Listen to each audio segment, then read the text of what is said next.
आप किसी डॉक्टर से क्या उम्मीद करते हैं? आप कहेंगे ये सवाल ही बेतुका है। आप कहेंगे डॉक्टर में दुनिया तो भगवान का रूप देखती है।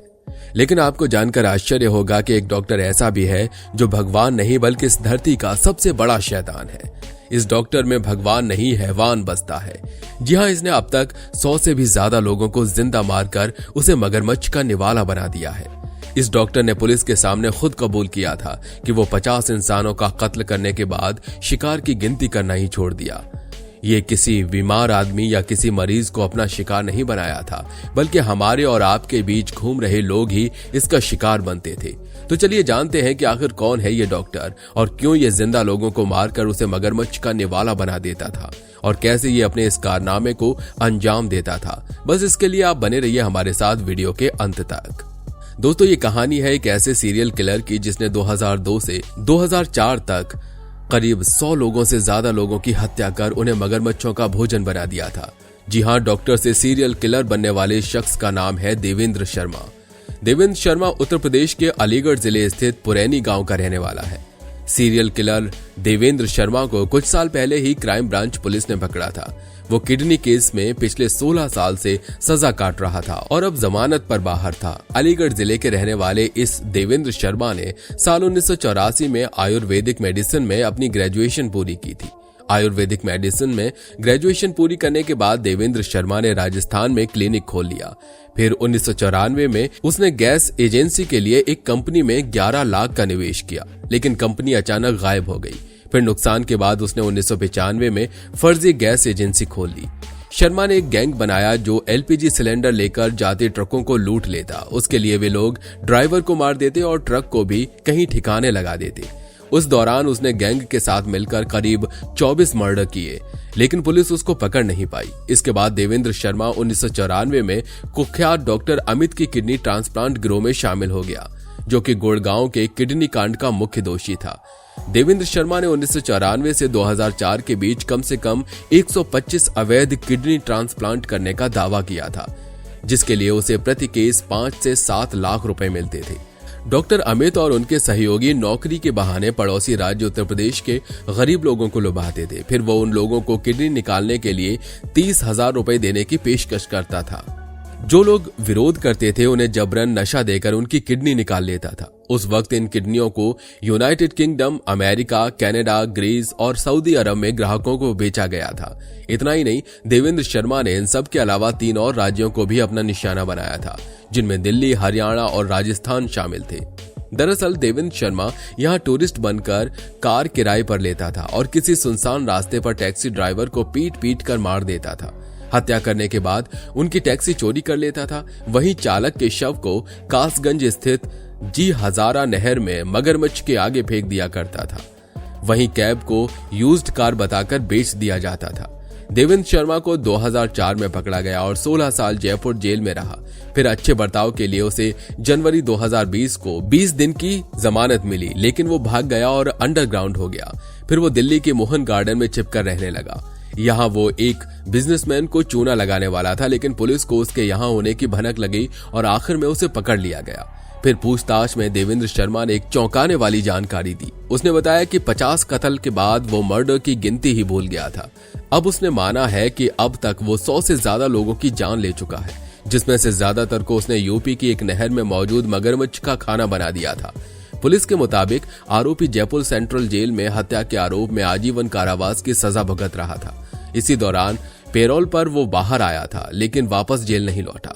हत्यारा देवेंद्र शर्मा पेरोल पर फरार होने के बाद गुपचुप तौर पर शादी करके दिल्ली में छिपकर रह रहा था। इतना ही नहीं, उसके खिलाफ अपहरण और हत्या के दर्जनों मामले दिल्ली, उत्तर प्रदेश, हरियाणा और राजस्थान में 2002 के बाद दर्ज हुए थे, जिनमें कई केस में उसे आजीवन कारावास की सजा हुई थी। इस वक्त देवेंद्र शर्मा उम्र कैद की सजा तिहाड़ जेल में काट रहा है। दोस्तों, इन सब के अलावा कोरोना के समय भी देवेंद्र शर्मा पर कई लाशों को गायब करने के आरोप लगे थे।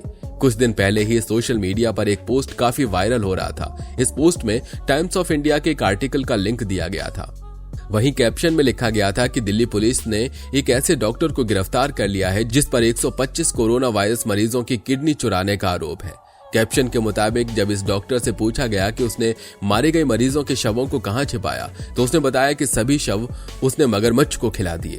इस पोस्ट के अलावा भी इस डॉक्टर से रिलेटेड एक न्यूज़पेपर की कटिंग सामने आई थी। उस न्यूज़पेपर के न्यूज का हेडलाइन थी, किडनी कांड में शामिल डॉक्टर देवेंद्र शर्मा गिरफ्तार, 100 से ज्यादा हत्याएं। इसके साथ कैप्शन लिखा गया था, स्वस्थ व्यक्ति को कोरोना पेशेंट बताकर अब तक 125 लोगों की किडनी निकलवाकर हत्या करने वाला डॉक्टर देवेंद्र शर्मा गिरफ्तार।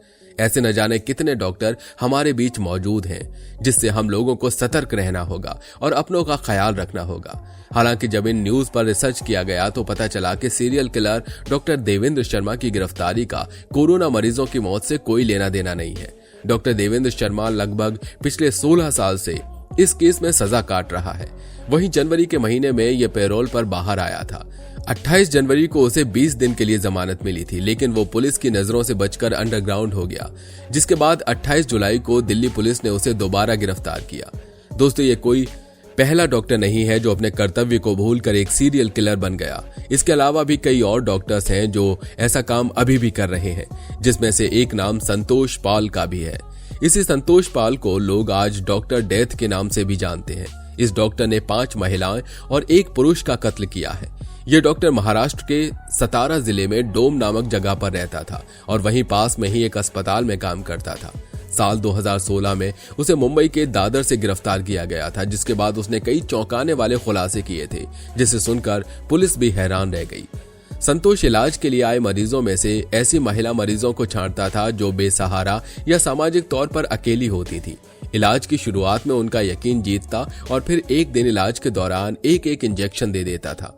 इस इंजेक्शन में सक्सिनाइल कोलाइन द्रव्य होता था। ये एक तरह का न्यूरोमस्कुलर पैरालिटिकल ड्रग है जो मांसपेशियों को इनएक्टिव कर देता है। ये इतनी तेजी से असर करता है कि सारी मांसपेशियां काम करना बंद कर देती हैं और मरीज की हार्ट अटैक से मौत हो जाती है। इस लिक्विड को डॉक्टर एनेस्थीसिया की तरह इस्तेमाल करते हैं, लेकिन इसके साथ ही मरीज को वेंटिलेटर पर रखा जाता है ताकि सांस चलती रहे।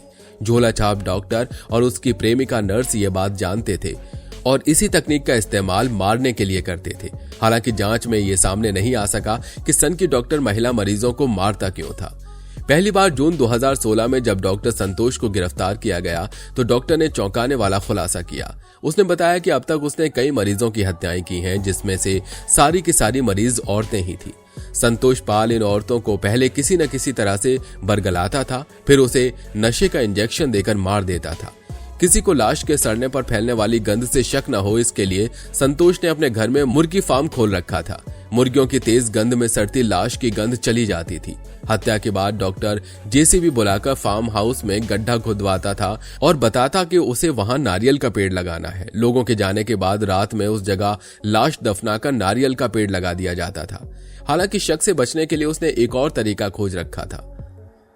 संतोष खुद को डॉक्टर के साथ साथ सामाजिक कार्यकर्ता बताता था और कई बार कईयों घोटाले सामने ला चुका था। ऐसे में पूरे गांव के लोग उसे बहुत मानते थे और पुलिस शक के बावजूद जांच करने से डरती थी। खास बात यह है कि हर हत्या के बाद संतोष भ्रष्टाचार के खिलाफ एक न एक मुहिम छेड़ देता था। संतोष के सीरियल मर्डर में उसकी प्रेमिका ज्योति मांद्रे मदद करती थी, जो कि खुद एक नर्स थी। इसी नर्स की मदद से संतोष के काले कारनामों का खुलासा हुआ था। संतोष को महाराष्ट्र पुलिस ने 11 अगस्त 2016 को हिरासत में ले लिया। तब से जांच हो रही है। फिलहाल ये सामने नहीं आ सका है कि दोषी ने खुद कबूली 6 हत्याओं के अलावा क्या और भी हत्याएं की थी। पुलिस ने ये पता करने की भी कोशिश की कि क्या वो ऑर्गन रैकेट जैसे किडनी रैकेट से जुड़ा हुआ था, लेकिन जिस गंदे फार्म हाउस में दोषी हत्या को अंजाम देता था वहां किसी मेडिकल सर्जरी की गुंजाइश पुलिस को नहीं दिखी।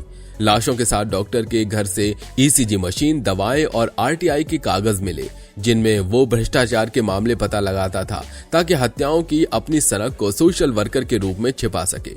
इन सारी घटनाओं के बाद अब ये कहना गलत नहीं होगा कि जरूरी नहीं कि हमारे अगल बगल जो भी डॉक्टर हैं वो सभी अच्छे ही हों।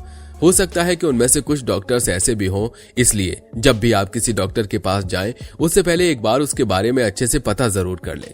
तो दोस्तों, आज के लिए बस इतना ही। उम्मीद है आपको वीडियो काफी ज्यादा पसंद आया होगा। वीडियो अगर पसंद आया हो तो वीडियो को लाइक करिए, साथ ही अपने दोस्तों के साथ शेयर करिए और अगर आप हमारे चैनल पर नए हैं तो नीचे दिए गए लाल बटन को दबाकर चैनल को सब्सक्राइब जरूर कर लीजिए।